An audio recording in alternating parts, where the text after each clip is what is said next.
campaign. 2 months ago at E3 we showed off various features of the game as we snuck through this stage to accomplish our mission. Today we'll play through the same stage but show you how the same mission can feel completely different depending on the various factors such as route and time of day. Marker placed.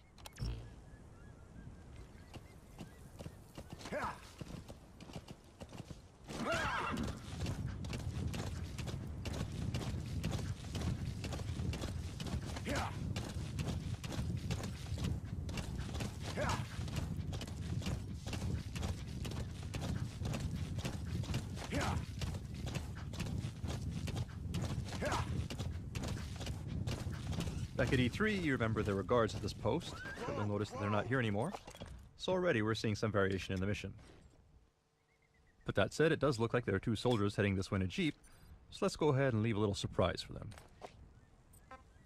Go on.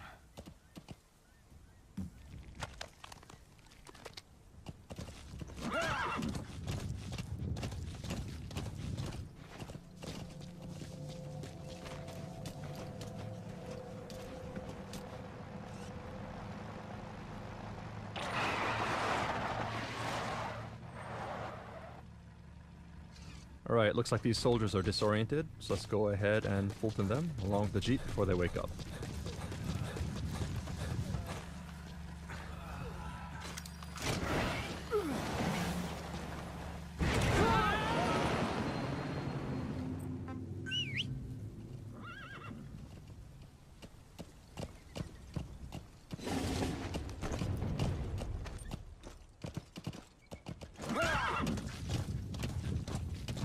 As you may recall, back at E3 we ran into a sandstorm which caused some problems, so to avoid that we'll minimize sidetracking and head straight towards our marker.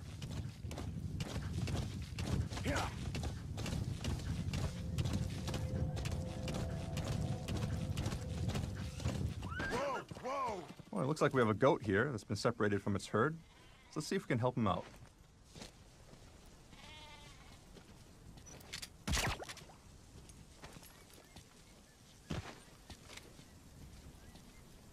And there he goes.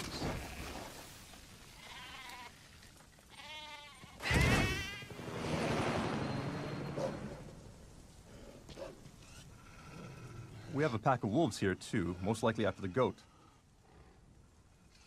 Let's just keep our distance and continue with our mission before they come after us instead. Do remember that the landscape in the Phantom Pain is populated by various types of wildlife. And certain animals, such as wolves, can actually be dangerous, so you need to use caution when exploring the wilderness. Alright, so here we are at our vantage point. You have arrived at your destination.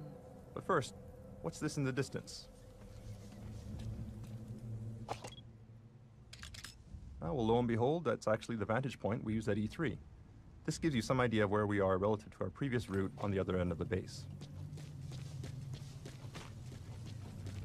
That said, let's go ahead and mark the enemy.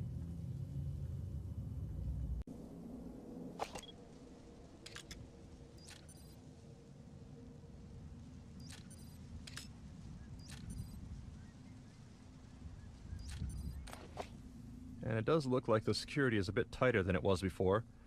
You may remember that when we sneaked into this base previously, we created quite a mess, so the enemy has actually stepped up their game, and there are more troops here. And this is one example of how the game will actually adapt to player actions, and the same mission may actually be quite different when replayed.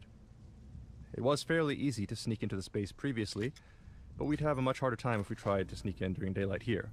So let's go ahead and use our Phantom Cigar to pass the time.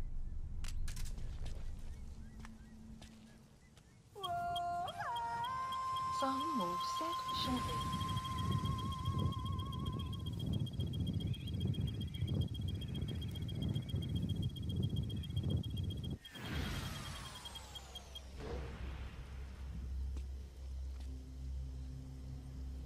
At night, as you can tell from the markers, it looks like security around our objective is beefed up. However, security around the rest of the base is fairly sparse. So let's go ahead and use that to our advantage.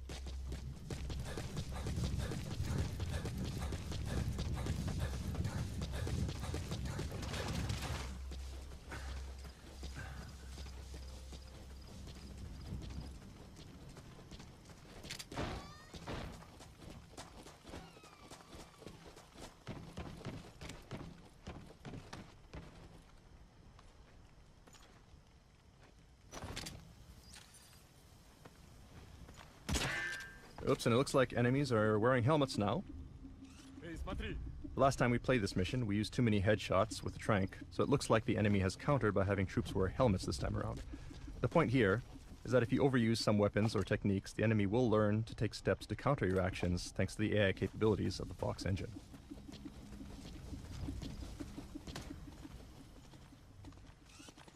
Direct approach here will be difficult. Let's go ahead and find a way around. We're exposed on an open road like this. Let's go ahead and use our cardboard box to reduce our chances of being spotted. Okay, that said, we have been noticed. This is a bad situation. We can't vacate the box without being spotted. We can try something else. Alright, the enemy's running up, but he's not engaging. He actually seems kind of excited. So what's going... Ah. Well, that would definitely explain it. Let's CQC this guy before he gets a little too excited. So this is just one example of several new modifications we've made to our cardboard box since E3, thanks to the various people we've recruited into our R&D unit. Even at night, you'll notice that the area around our target is actually pretty well lit, making it difficult to stay out of sight. So let's see if we can find a way to remedy that. This soldier may have some clues. Let's try interrogating him. Spit it out. The map has been updated.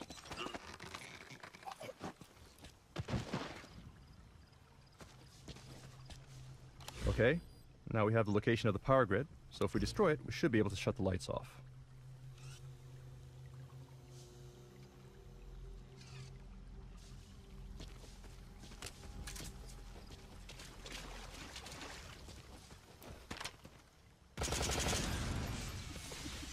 Alright, that should make things easier. But the enemy is coming to investigate, so let's go ahead and hide in this trash dumpster.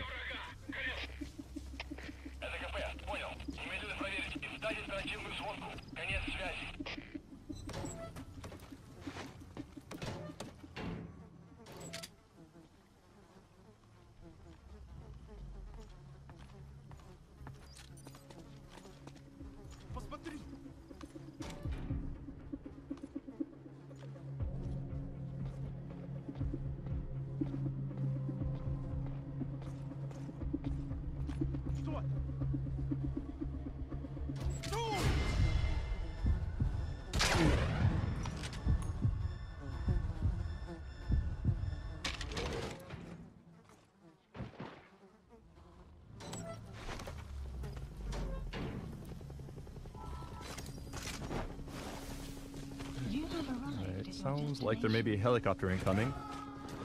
Seems like the enemy has called in some backup.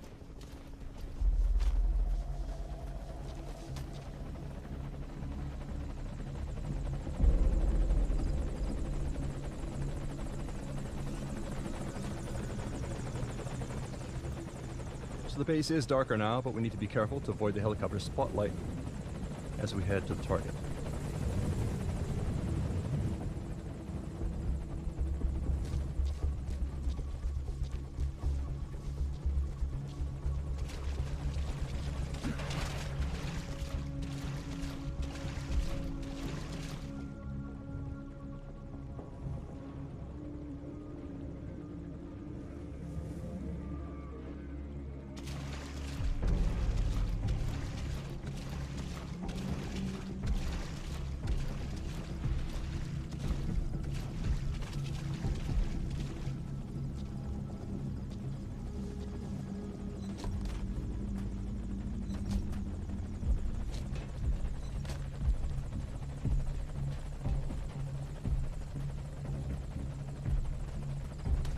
So our target should be in this room. Let's take a look.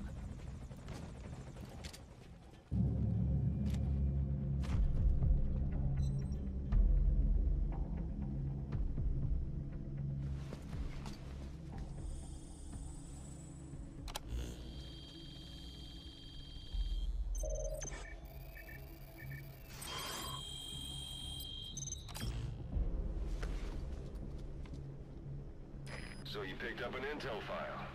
Now we know where Miller is. I'm marking it on your iDroid. Alright, so these are the docs we needed. Objective complete. Now all we need to do is escape.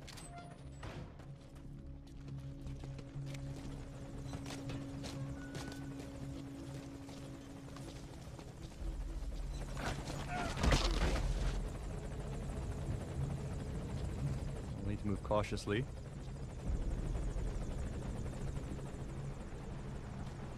Okay, we got some reinforcements coming in by jeep.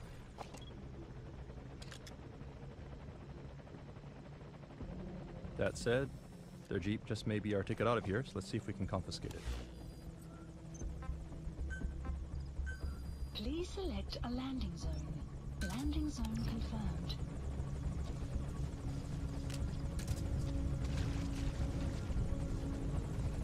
Alright, looks like the helicopter has moved into a holding pattern here, which is bad for us. Obviously we can't drive out of here on the jeep without being spotted now by the helicopter. So let's try something else.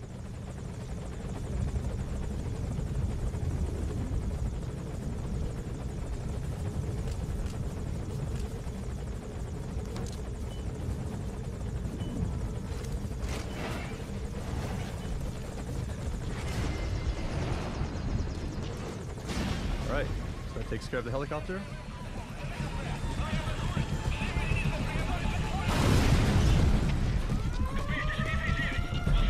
Let's go ahead and call our horse and hightail it out of here.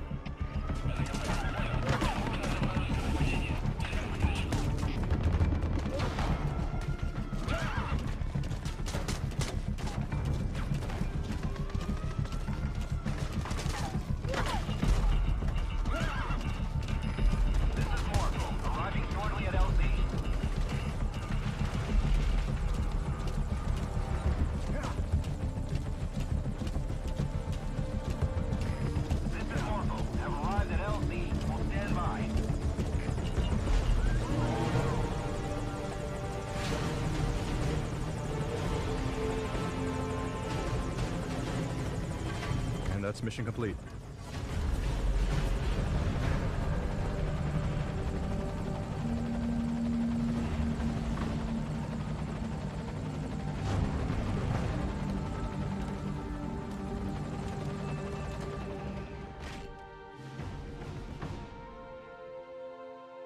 Thank you for watching. Alright, back in E3, we introduced some other bases or central base of operations. And you'll notice that the base we're at now looks similar, but there are some differences.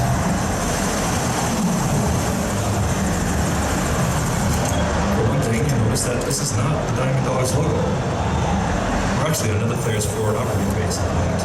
During our E3 demo, we stopped at a point where the base was being attacked. But this time we're turning things around to get revenge on that player by infiltrating their base. So let's go ahead and mark some targets.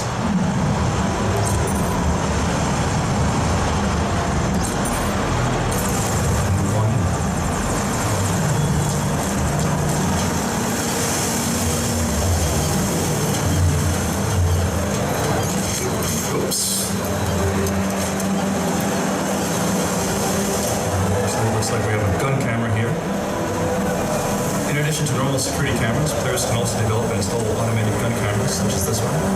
As players build up their resources, expand their base, and invest in research, increasingly powerful weapons and security systems become available. It looks like this player has invested quite a bit in beefing up their security, so we need to be careful.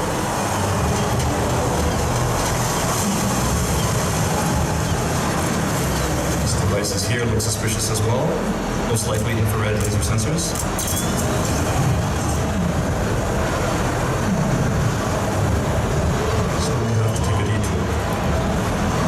Take the high road instead.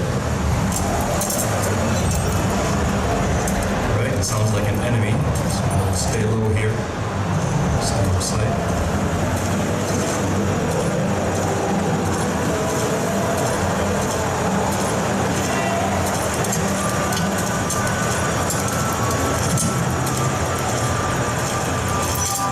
Take this guy out. Okay, it looks like this player has gathered various resources here, but before we do anything else, let's go ahead and neutralize these guards.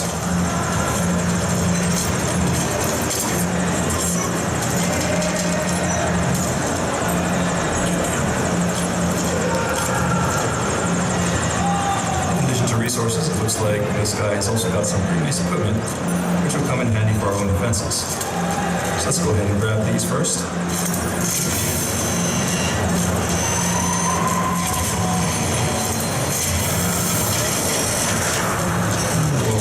sky. By filtering soldiers from other players, it's possible to convince them to defect and join your army. Alright, so we'll go ahead and reclaim the stolen property, along with a bit of interest while we're at it.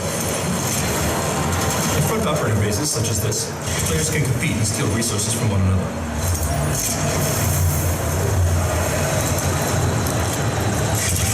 In order to protect their resources, you'll need to gather staff, assign security patrols, develop security systems, and invest in developing new platforms. The more platforms you build, the greater the distance that enemies will need to traverse in order to reach their goal, making infiltration more difficult. It's a different type of battle from the main missions, but critical, ensuring the survival and success of Diamond Walls.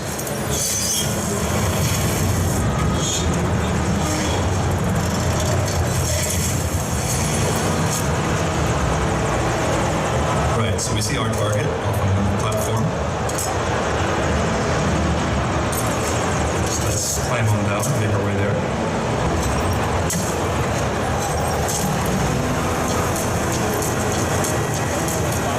And to help us bypass security, we'll go ahead and use our Phantom Supply.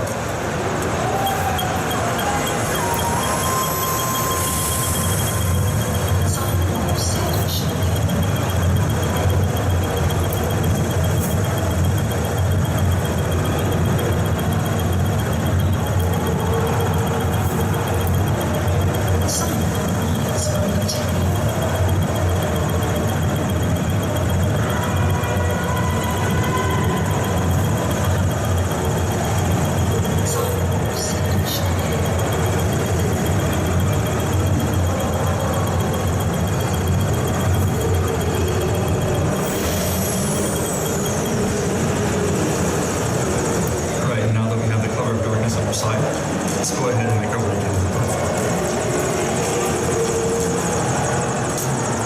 Looks like we have a way being here.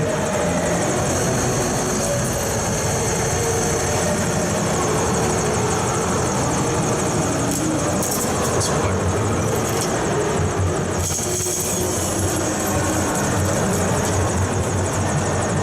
Why is the post house there? Let's make a run for it. Whoops, it looks like we got hit by something. And it's actually the other player. It's like they've noticed our infiltration into their base and it's going to stop us. So that means, unfortunately, our stealth mission was a failure. But we do hope that you enjoyed this glimpse at some of the exciting replayability features and multiplayer options coming to Metal Gear Solid 5 Phantom Pain. Thank you for watching.